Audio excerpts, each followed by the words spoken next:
Samsung might be pulling an Apple move, but not in the way you'd think. Forget about camera bumps or titanium frames. The Galaxy S26 series could be Samsung's first flagship lineup with its very own in-house Wi-Fi and Bluetooth chip, something that, until now, only Apple has really pulled off.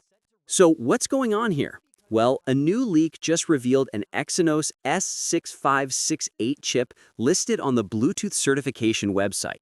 It's described as a Wi-Fi and Bluetooth companion chip that supports Bluetooth 6.1, and it's designed to work alongside Samsung's next-gen Exynos 2600 processor.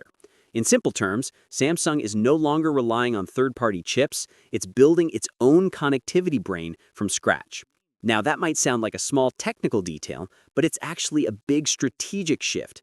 Apple did the same thing recently with its N1 chip in the iPhone 17 series. By designing its own connectivity hardware, Apple improved stability, range, and power efficiency, all while tightening control over the iPhone's ecosystem.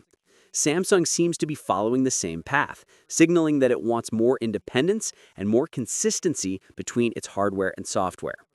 If you've ever noticed how iPhones usually have more stable Bluetooth connections with AirPods, or how Wi-Fi performance feels smoother even with weaker signals, that's the kind of optimization Samsung might be aiming for here. Having a custom connectivity chip means the Galaxy S26 phones could handle everything from wireless audio to hotspot connections more efficiently, and maybe even extend battery life in the process. And that's important, because wireless performance is something people rarely think about until it stops working. Dropped Bluetooth connections, laggy earbuds, weak Wi-Fi reception, all of those headaches come down to how well your phone manages connectivity. If Samsung's new Exynos chip can fix that, it could make the S26 lineup feel smoother and more reliable in daily use, even without a flashy new feature on the surface.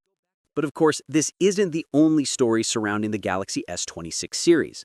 The rumor mill's been busy lately, and not all of it's great news.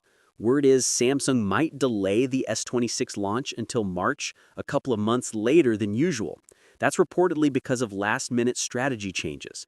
Samsung is said to have canceled the Galaxy S26 Edge, the slim, curved model that some fans really liked, and brought back the Plus version instead.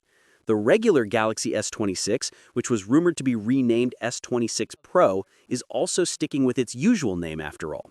So yeah, the lineup's getting reshuffled before it even launches. But even with that chaos, there's still a lot to look forward to, especially if Samsung delivers on the performance side. Besides the new connectivity chip, we're expecting the S26 Ultra to lead the pack with a refreshed design, potential Q2 magnetic wireless charging, and rumors of 60-watt wired charging, finally a serious jump from Samsung's usual speeds. And like previous years, there's talk of regional split in processors. Some markets will get the Exynos 2600 model, while others will see the Snapdragon 8 Gen 5 for Galaxy. That's not new, but if Samsung's homegrown chip also includes a new in-house connectivity module, that version might finally close the gap with Snapdragon models or even surpass them in terms of efficiency. Still, not everyone's going to be thrilled about the Edge model being canceled. Samsung had been experimenting with slimmer, more premium-looking phones, similar to what Apple's reportedly planning with the iPhone Air. The problem, of course, is battery life. Slim phones look great, but they don't last long, and that's probably why Samsung ditched the idea for now. All that said, the real story here isn't just about hardware specs or model names. It's about Samsung tightening its ecosystem. Building its own connectivity chip gives it more control over performance and user experience. It's a move that brings Samsung one step closer to Apple's strategy of end-to-end integration, designing everything from processors to radios to software. If this works out, we could see a ripple effect across the entire Galaxy ecosystem. Imagine Galaxy Buds and Galaxy Watches that connect instantly, maintain better range, and sip less power from your phone. Or Wi-Fi that automatically prioritizes downloads when you're on a strong connection and switches seamlessly to data when it's weak.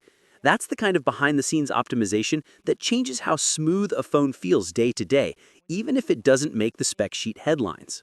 Of course, we'll have to wait and see if the Exynos S6568 actually delivers on those promises. Leaks are one thing, real-world performance is another. But it's clear Samsung is taking a page from Apple's playbook and investing in the kind of custom silicon that could make its phones feel more polished, more consistent, and more premium in the long run. So while everyone's waiting for camera upgrades or flashy design changes, the real upgrade in the Galaxy S26 series might be invisible, hiding inside, quietly making your Wi-Fi faster, your Bluetooth smoother, and your battery last just a little bit longer. And honestly, that's the kind of improvement that matters most. What's your thoughts on this? Let me know in the comments section. See you in the next video. Take care.